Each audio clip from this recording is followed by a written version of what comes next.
Hey guys, welcome to the latest developer update for Project Sparrow. Let's go. So to start with, first person.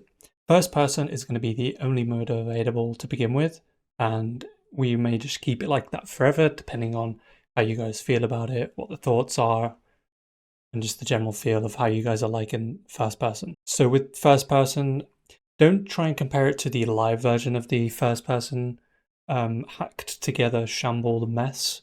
That feels quite bad. You know, we've done it properly now, so you have the first person animations properly done, and we've tried to fine tune as much as we can for different traces that happen, like with the wall bounce and the new wall climb feature that I'll talk about as well. So it feels a lot more fluid and easy to hit some stuff because it's from the first person view rather than different camera angle. So moving on to movement. So there's a bunch of movement changes. So I'll try and get through them. So wall climb is now a thing in Project Sparrow, in the rework at least. So you can pretty much climb up anything that has a collision, but this also means I have removed the mounting goat and jet dash. These were bugs in an early version of Sparrow that I made features primarily because we didn't have a wall climbing feature, because I didn't want to do it because of netcode and it just being janky. So that's why those texts are kind of, those movement texts are kind of in the game at the moment. But yeah, so we've removed those now because climbing just replaces the intended functionality of those features. So there isn't really a need for it anymore. Dash has had some changes as well. So now it overrides your speed completely, but it's omnidirectional, so you can use it in any direction you want and you'll instantly go that speed. Sort of like how I did Satchel. I can't. Slide is now physics-based. So it's more like the intended vision of how I wanted it to work, because James, my brother who's helping me develop the game now, he managed to do it properly, which is sick because I'm too dumb to understand how that works. So now you have more momentum going downhill.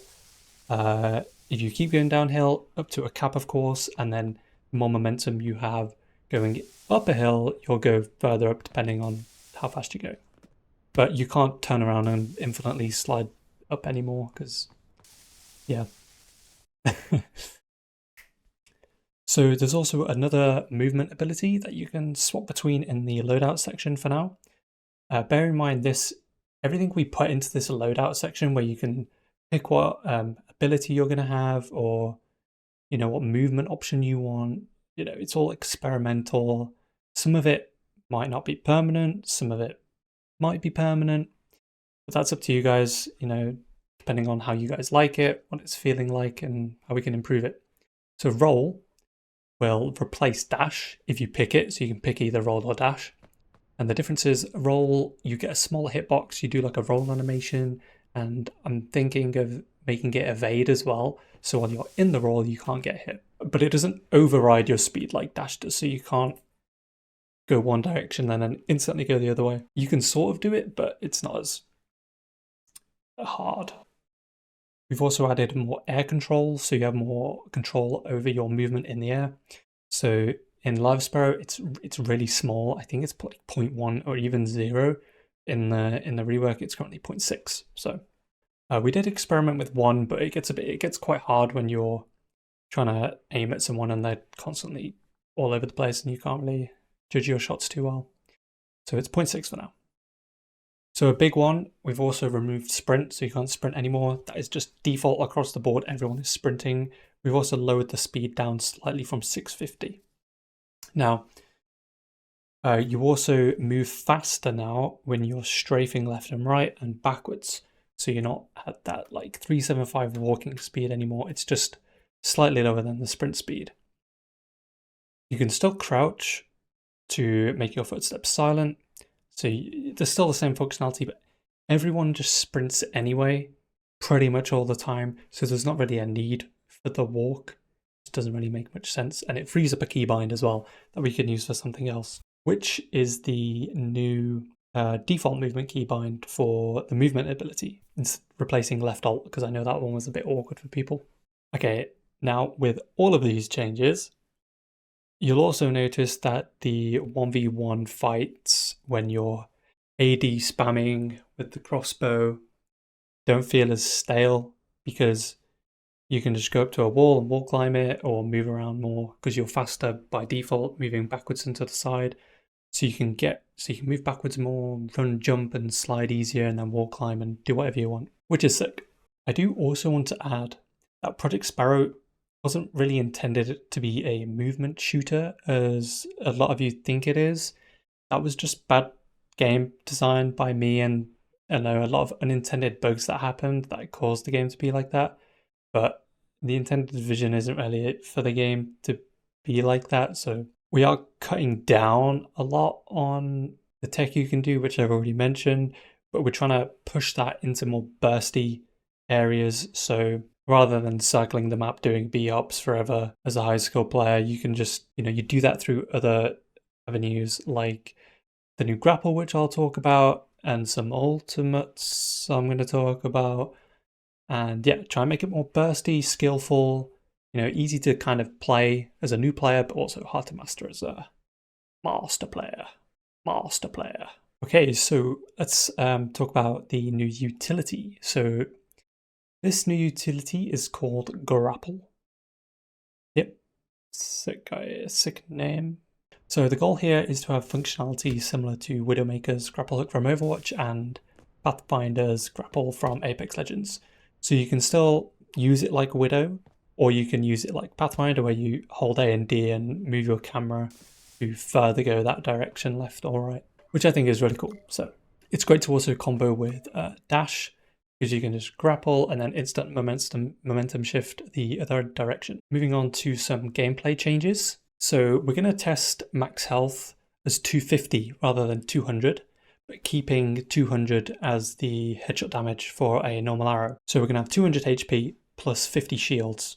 Now there's not much difference here at the moment, but we've just added it for now so we have it ready to go. But there'll probably be some differentials between shields and health, which we'll talk about at a later date. For now, you can just treat it as 250 HP pretty much. So with those gameplay changes, we've also made some audio changes. I know a lot of you guys really love the headshot sounds and some of that from the live version. So we've taken that, we've added a bit more to it. So we're just trying to make it feel a bit more impactful as well. So let me know what you guys think about the new audio. There's also shield crack sound, shield hit sound. So you can tell when you've broken their shields, and you can comm that to your teammates if you want to. Moving on to ultimates. So there's two you can pick between. The first one being Power Shot, and the second one being Shadow Form. So Power Shot is kind of like